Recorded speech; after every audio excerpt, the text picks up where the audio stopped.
lines, which leaves me well and hoping the same, that these few lines may reach you safe and find you doing well. I have nothing new to write at you at present. I have a pretty good crop of corn and still keep planting. My potato crop looks very well. We've had a little rain, but it's awfully dry. I received the money that you sent me and was glad to get it. I want you to write me as often as you can and let me know how you're getting on, and write me as to whether or not you got the shoes I sent you. Write me as soon as you can and let me how you're getting on, and write me as often as you can, for I like to hear from you as often as I can. Nothing more at present, remaining your affectionate father and well wishes until death. Clearly, just like we are today, they want as much contact with their loved ones as they can get. They didn't have texting, they didn't have email, they didn't have Skyping, but they were desperate to communicate with each other as often and as much information as they could get from each other. I won't read this whole letter because it's kind of long, but there's just something funny in this one, I thought, and I think it's good to hear something that's humorous. This is to my great-grandfather from his son, and he's telling him about people in his regiment, and he says, "We left there the 4th of May. We've been fighting every week since the 1st of March, and we've had a great many men killed and wounded, and some of them were friends that I knew well. And last Saturday, I got one of my messmates killed. His name was John Bryant, as fine a fellow as there ever was, and John T. Franklin, and Major Allen, and Thompson Jones, all as clever boys as could be, with the exception of Franklin. I don't know what was wrong with Franklin, but I don't think he liked him." So, anyway. And then this is from a sister to her brother in war, which would be my great uncle, I suppose. This is what she had to say. "Old Father Graham and Amy Brown is married, and Brother Huggins and Mary Brown are also married. If you Southern boys don't make haste and whip them Yankees and come home, I don't know what the girls will do, for all the old widowers just pounce on them like a duck on a June bug." And I will close with a letter from my great-great-grandfather's father-in-law. And it's dated March 22nd, 1863, and it was written in Conecuh County, Alabama, again to my great-great-grandfather from his father-in-law. It says, "Dear Brother Harrison, I seat myself this afternoon to write you a few lines that will inform you that we are all in about as good health as common, that is, my family. Your family is not well. They have been sick with the flu.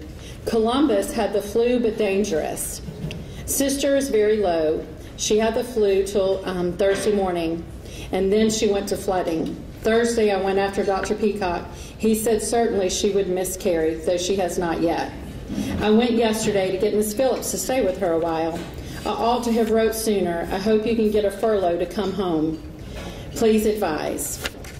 And this is an excerpt from a letter that my great-great-grandfather wrote to his wife, my great-great-grandmother. And it was written on November 30th, 1863. "If it is his will to call you to himself, I will try and bear it the best I can. I'm very sorry that I can't get to come home and be with you in your affliction, but I have to submit to the authority that has power over me.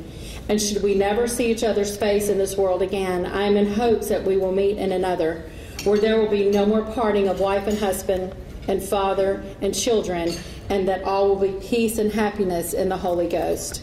He wrote this letter not knowing that she had died 2 weeks before. He wrote it in childbirth. And then he died 6 months later at the Battle of Wilderness in Virginia. Their youngest son, Columbus, is my great-grandfather. And this is the prescription that was written for him when he was so sick. And so thank you, physicians, for writing prescriptions even back then, because it certainly worked, because here I am. But this is just a small sampling of the letters that are in my been handed down, and I'm very grateful for those that protect our history, and I'm excited that I get to be a part of that. So thank you, and now you can enjoy the real people. Thank you.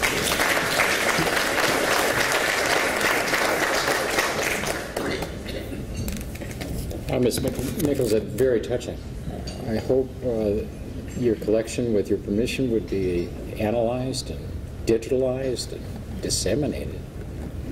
Now I understand why you said measles. Private joke.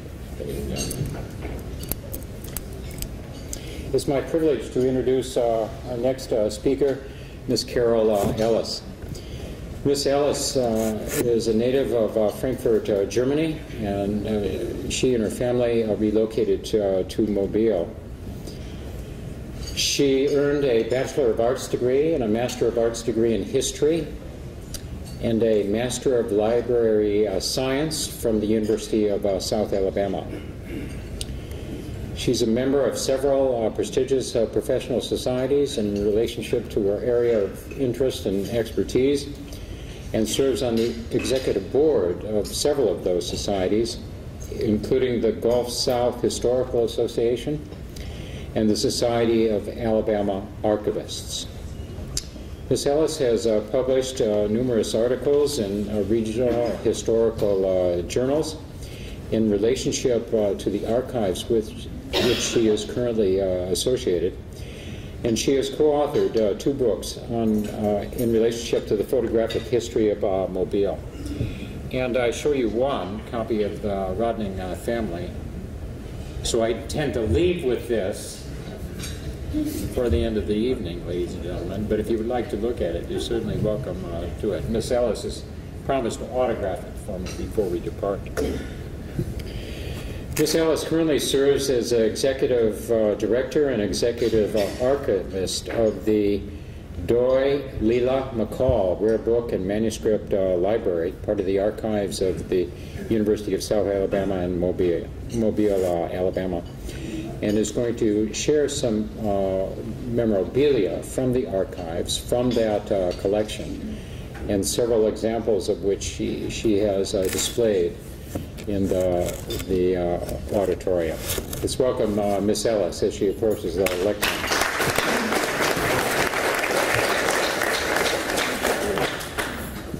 Thanks. I left my cheat sheet.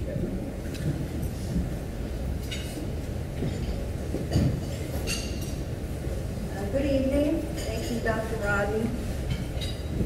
My name is Carol Ellis, and I am the director of the Doy Leila. Can you all hear me okay? Of the Doy Leila McCall Rare Book and Manuscript Library, or what was formerly known as USA Archives. We are now known as the Doy Leila McCall Rare Book and Manuscript Library because of a collection of documents that we were given on May 6, 2011 by the family of John McCall, who's here with us tonight. John, if you'd like to.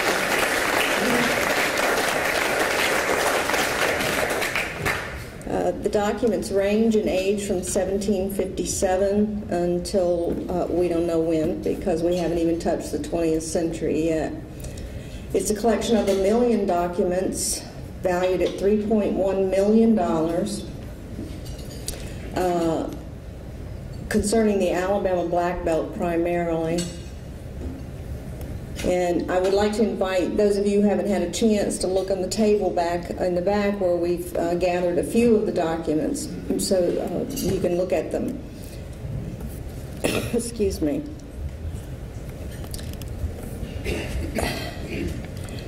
My talk tonight is not so much about medical practice during the Civil War as just to give you a brief glimpse of some of the documents that are in the McCall collection, which is actually a collection of collections. There are approximately 12 families' papers in the McCall collection, and one of them that I'm going to discuss tonight are the Pickens family. Israel Pickens was Alabama's 3rd governor, and the papers in the Pickens portion of the collection concern him, his brothers James, Robert, William, and Samuel's children and grandchildren. So we just get started. If I know how to operate this thing. The Pickens family were what you would consider the quintessential old Southern family, very paternalistic, very genteel. They actually owned 8 plantations. I'm not sure I can name them all. Goodrum Place, Canebrake, Mallory, the Duffy Place, all of them situated in Alabama Black Belt. In 1860, they owned 3,000 acres of land and more than 200 slaves, which today would come in around somewhere like $4.5 million. When Samuel Pickens, the elder, died, he left the family $500,000, which, if you multiply that in today's dollars, makes them a very, very wealthy family and very, very rare company in the South. Here we see a list of property owned by the estate of Samuel Pickens, Canebrake being one of their plantations. In October of 1861, just a few short months after the war started,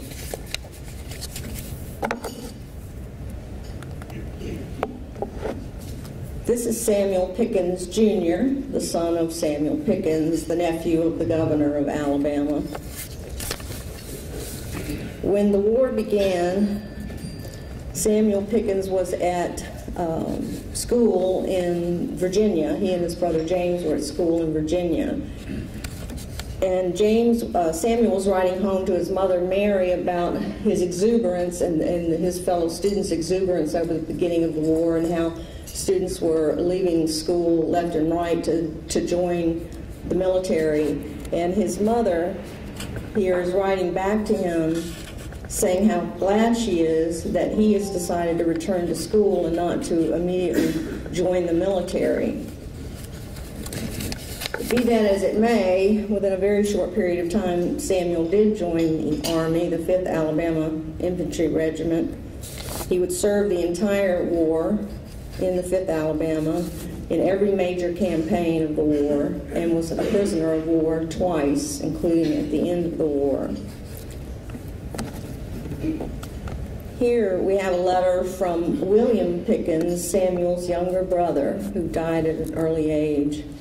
And you can see the grammar of this young man's letter, writing how proud he is of his brother and what he's doing in the war.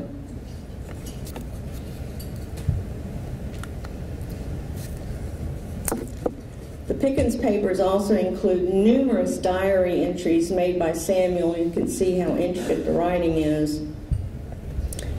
Here he's in a prisoner of war camp at the end of the war, and he's writing about two of his fellow prisoners who have been caught doing things they shouldn't have been doing, like stealing bread from their fellow soldiers, and the punishments they had been inflicted. And at the same time, he's also writing about the books he's reading.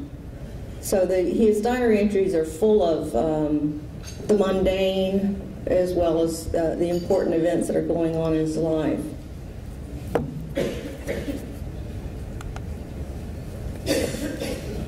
Here's another letter from Samuel's mother, Mary. Samuel's mother, Mary, was very disheartened about the war and what was going on, what was happening to the South, and what might be happening to her son, and how scared she was that her son was going to die and he wasn't going to come home, and she was all alone and her husband was gone, and she depended on her elder son and needed him to come back and run the plantations. And here she's writing about a dream she had where he had suddenly appeared and he was there at home and she was happy, and then suddenly she's awakened and she's discovered he's not really there, and how disappointed and saddened she is by it. At the same time that she's writing all of these things, her daughter Mary is writing to her brother Samuel about how excited she is, how much she supports the Confederacy and what Samuel's doing. So at the same time, you have different perspectives of what's going on in the war from all of these different family members. Now, it's not unusual for an archives to have the letters of a Civil War soldier. There are a lot of archives that have letters of Civil War soldiers. What's unique about this collection of material in the McCall papers is that we not only have Samuel and James's letters home, but we also have James's and Samuel's mothers, brothers, and sisters' letters, which is very unusual. As you can imagine, a soldier in the Civil War traipsing through mud and rain and trying to keep hold of letters that have been written home or been written to him from home. And one of the reasons we surmise that Samuel and James were able to save these letters was because Samuel took his slave John to war with him, which was not that unusual at the time. And so there are letters in the papers of where John is traveling back and forth between Alabama and the front. So I'm suggesting that John was taking home these letters, period. Samuel would send John home so that John could check on his wife and his children. And we think John was taking these letters home, and that's why they were able to be saved all these years. At the same time that Samuel and James are fighting in the war, of course, life is going on at home. There's still cotton to be planted and corn to be planted and harvested. And here we see two receipts from tutoring for Louisa Pickens, Samuel's sister. Now, Mary Pickens, the mother, had a strong belief that her daughter should be educated just the same as her sons were educated, and so they had the same classical education that her sons were given. And here we have receipts for musical tutoring and educational tutoring. And this is a receipt for 3 years' worth of services for an overseer. I'm not sure if it says which plantation that is. Oh, Goodrum, the Goodrum place, for 1861, 62, and 63. Also in the McCall collection and the Pickens, the McCall collection are approximately 14,000 published items, including books, magazines, periodicals, journals, flyers, circulars, advertisements, sheet music, brochures, and on. 60 of which are Confederate imprints, some of which have never been seen before and never been cataloged, and no one in the world right now knows that we have them.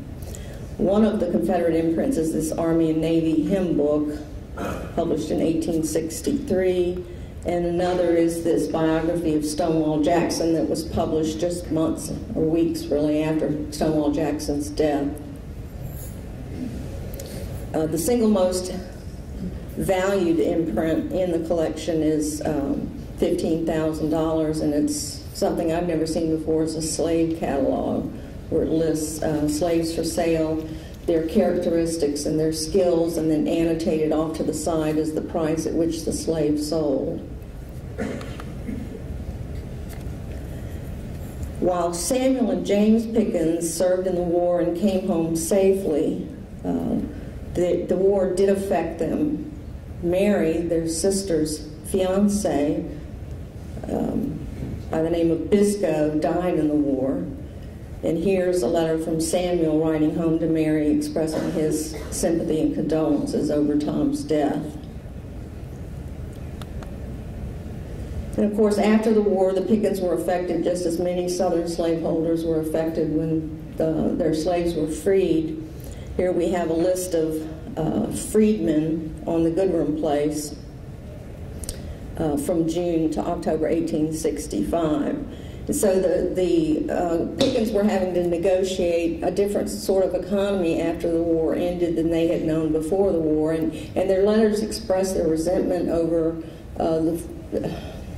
not so much the freeing of the slaves as they're having now to negotiate. They constantly talk about how hard it is to get hands to work the plantations, and you know, how at the drop of a hat, a freed person would just walk off the plantation and go somewhere else and find a job. So their letters are full of resentments about the new economy they were forced to negotiate. And here you see a meticulous list of days lost by freedmen and how much money they were contracted to pay them or other people were paying them.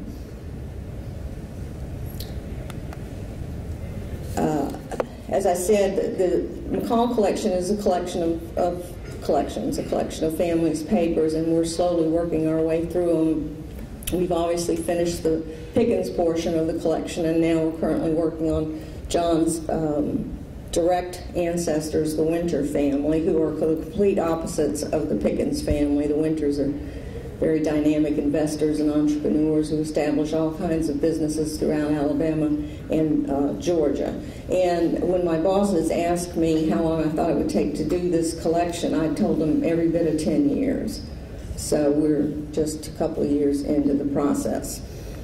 So I'd be happy to answer any questions. I invite you to look at the material we have in the back. And also, if any of you are interested in seeing any of these documents up close and personal, you can come by the archives anytime we're open, and we'll be happy to show them to you. Thank you.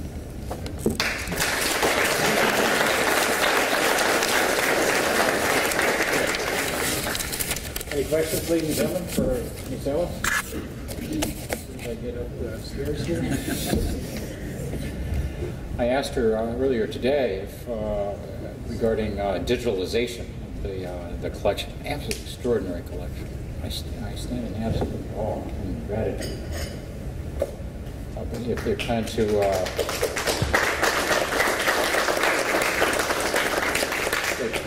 digitalize the collection. I'm sorry? You plan to digitalize the collection? Goodness gracious. Yes, as I told Dr. Rodning earlier today, in July I submitted a $275,000 grant to the NEH for funds to digitize the Pickens portion of the collection, including their more than 6,000 letters and 84 diaries, as well as the photographs that were in the collection. We were not successful. However, the reviewers' remarks were very positive, and I plan to tweak the grant and then resubmit it, and I think we'll probably be successful. So as of right now, no, nothing has been digitized other than things that I put in various PowerPoint presentations that I've done, but we have every hopes of, as the years go by, digitizing as much of it as we can and putting it up on a free searchable website. Thank you very much. Additional comments, questions, ladies and gentlemen? I hope during the course of the evening you'll collect your thoughts and engage our speakers. It's my privilege to introduce Dr. Peter J. D'Onofrio. Multiple degrees, ladies and gentlemen. Associate degree in Business and Commerce from Sinclair Community College. Bachelor of Business Administration, a Master of Business Administration, a Bachelor of Science in Education from the University of Dayton, Ohio, an Associate's degree in Fire Science and Firefighting from Columbus State University, an Executive Fire Officer Certificate from the National Fire Academy, and a Doctor of Philosophy degree in American History from LaSalle University, Philadelphia, Pennsylvania.